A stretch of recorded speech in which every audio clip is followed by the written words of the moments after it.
بسم اللہ الرحمن الرحیم۔ السلام علیکم۔ کسی ملک کا ایک بادشاہ تھا اور اس کی ایک خوبصورت بیٹی تھی۔ بادشاہ کا ایک غلام تھا جو جوانی کے عالم میں بادشاہ کی بیٹی پر فدا ہو گیا۔ اب غلام کی حیثیت یہ نہ تھی کہ بادشاہ سے اس کی بیٹی کا رشتہ مانگ لیتا۔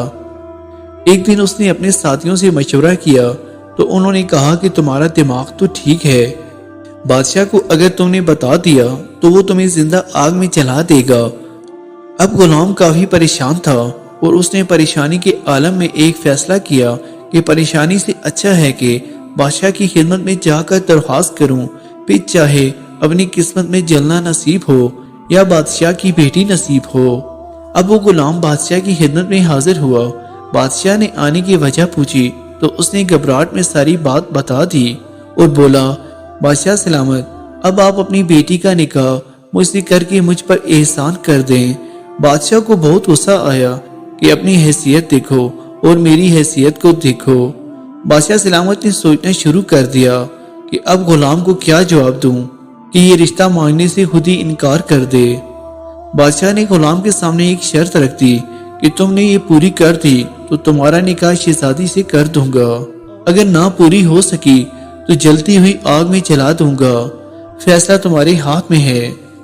اگر تم 2 بوری بچھو بھر کر لے آؤ گے تو تمہاری شادی شہزادی کے ساتھ کروا دوں گا، ورنہ آگ میں چلنے کے لیے تیار رہنا۔ بادشاہ نے یہ شرط اس لیے رکھی تھی کہ اتنے زیادہ بچھو کہاں سے اکٹھے کر کے لائے گا اور غلام شرط پوری کرنے میں ناکام ہو جائے گا اور دوبارہ رشتہ مانگنے نہیں آئے گا۔ غلام شرط سن کر بہت پریشان ہوا، البتہ شرط مان لی اور اپنے کام میں مصروف ہو گیا، لیکن وہ کچھ پریشان سا رہنے لگا۔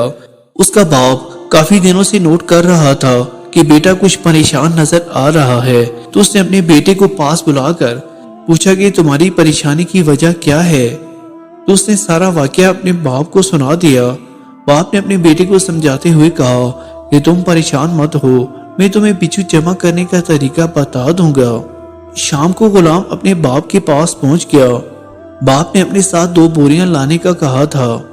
جب وہ 2 بوریاں لے آیا تو باپ نے قبرستان میں ایک قبر کا پتہ بتا کر کہا، فلاں قبر پر جاؤ اور قبر سے ساری مٹی ہٹا دو اور شروع کی ایک اینٹ نکال کر بوری کا منہ قبر کے سوراخ پر رکھ دینا، اور جب بوری بھر جائے تو بوری کا منہ باندھ لینا اور اسی طرح پھر دوسری بوری کو بھی بھر لینا اور اس کے بعد قبر کو اچھی طرح سے بند کر دینا اور بوریاں بادشاہ کے پاس لے جانا۔ باپ کے کہنے پر غلام بیٹے نے ایسا ہی کیا اور اسے کامیابی ملی۔ غلام نے بچھو سے بھری ہوئی 2 بوریاں بادشاہ کے سامنے پیش کر دیں۔ بادشاہ بڑا حیران ہوا کہ بھلا یہ کیسے ممکن ہوا۔ بہرحال بادشاہ نے وعدے کے مطابق شہزادی کا نکاح اس سے کروا دیا اور غلام کو پاس بلا کر بچھو جمع کرنے کا راز پوچھا کہ تم نے اتنے سارے بچھو کہاں سے جمع کیے؟ غلام نے سارا قصہ سنایا تو بادشاہ نے اس کے باپ کو حاضر ہونے کا حکم دیا۔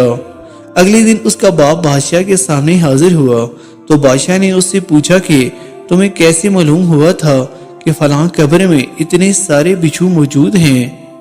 اس کے باپ نے بتایا کہ یہ فلاں آدمی کی قبر ہے۔ یہ آدمی اپنی زندگی میں داڑھی منڈواتا رہا اور مرتے وقت بھی اس کی داڑھی مونڈی ہوئی تھی، اور حضور صلی اللہ علیہ وآلہ وسلم کا فرمان مبارک ہے، جو شخص اس حالت میں مر گیا کہ اس کی داڑھی نہ ہوئی تو قبر میں اس کی داڑھی کے ہر ایک بال پر ایک ایک بچھو چھوڑا جائے گا، اور حضور صلی اللہ علیہ وآلہ وسلم کی بات کبھی جھوٹی نہیں ہو سکتی، اس لیے میں نے اس قبر سے بچھو جمع کرنے کا کہا۔ اور بے شک حضور صلی اللہ علیہ وآلہ وسلم کی جو پسند ہے وہ حقیقت میں اللہ تعالیٰ کی پسند ہے۔ اللہ تعالیٰ ہمیں حضور صلی اللہ علیہ وآلہ وسلم کی مبارک سنت پر عمل کرنے کی توفیق عطا فرمائے۔